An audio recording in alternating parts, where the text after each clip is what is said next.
Okay, hello everybody. Let's move on to the next section here.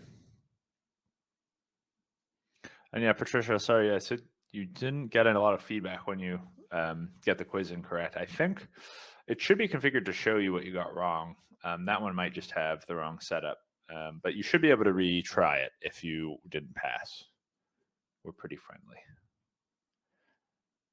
So once you've completed those quizzes, you should have that course marked as complete.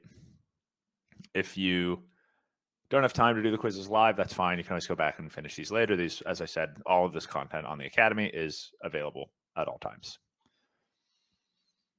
So we're going to move on to the next section of the course now, Connect to Data, and we're going to look at adding readers and writers, basically reading and writing your data, and we'll start to look a little bit about inspecting your data as well to view it and make sure it looks like you expect.